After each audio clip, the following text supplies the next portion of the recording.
Hello my dear students. So today we will be starting chapter number 5, separation of substances. Alright, so today what we are going to discuss, today from your awareness book, okay, from your awareness book I will discuss few very short answer type question. Alright.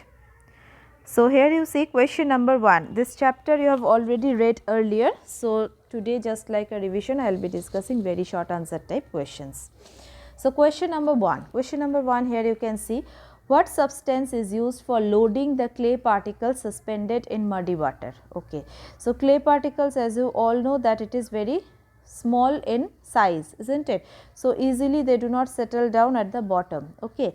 So how will you separate, okay, this clay particle suspended in a muddy water? In that case you have to use what? You have to use a substance called alum. Okay, the alum, the particles of the alum, it will bind with the clay particle and then it will settle at the bottom, and thus you can separate the clay particles. Alright. Next, number 2. Which method is used to separate grains from stalk? Okay, stalk means what? Stalk means the outer covering. Alright. So which method is used? Method of threshing. Okay, method of threshing, it is used to separate grains from the stalk.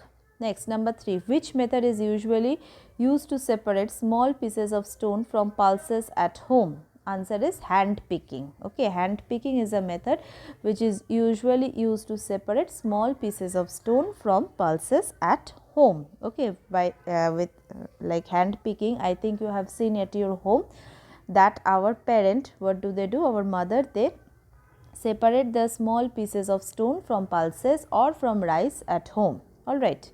In case of insect also, like sometimes you will find that insects are there in rice, insects are there in pulses. So in that case also hand picking is a best option. Next, number 4. Name the method which is used to separate husk from the wheat. Husk means the outer covering. Alright, sieving. Okay, so sieving, it is a method of separation of husk from wheat.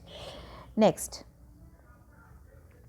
Which method is used to separate the components of a mixture which are of different sizes? Okay, which are of different sizes. In that case also it is sieving. Next, number 6.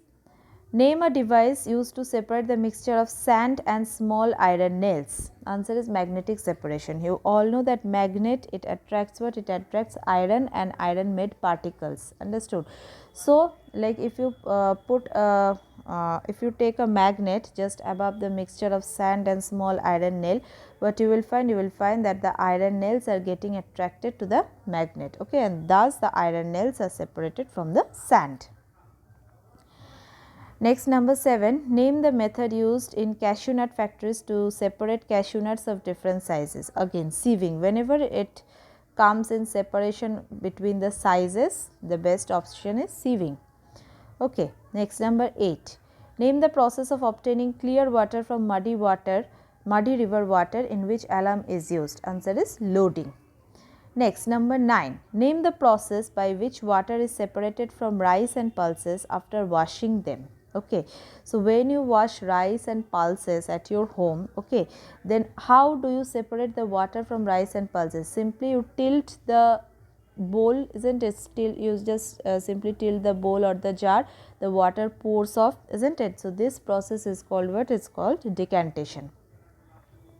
Next, number 10. Name one method of separating a mixture of chalk powder and water. Answer is distillation. Next, number 11. Name 4 materials which can be used as a filters in the process of filtration. Okay, so in the process of filtration you need some filters, okay, which will filter the particles.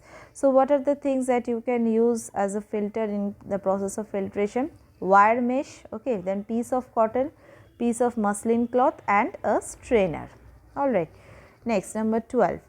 Name the process used to recover common salt from seawater. Answer is what? Answer is evaporation. Okay, if you mix salt with water and if you keep it in the sunshine, what you will find? You will find after few hours all the water has been evaporated, leaving the salts behind. Okay.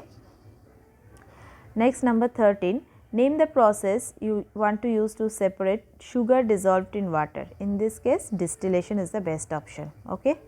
What method will you use to separate copper sulfate from its solution? So again, evaporation. Alright. Next, number 15. What name is given to the solution in which no more substance can be dissolved at that temperature? Answer is what? Answer is saturated solution. Alright, saturated solution means it is a certain phase of a solution where no more solute can be dissolved in a solvent. Understood? So, this is all about today. Thank you everyone.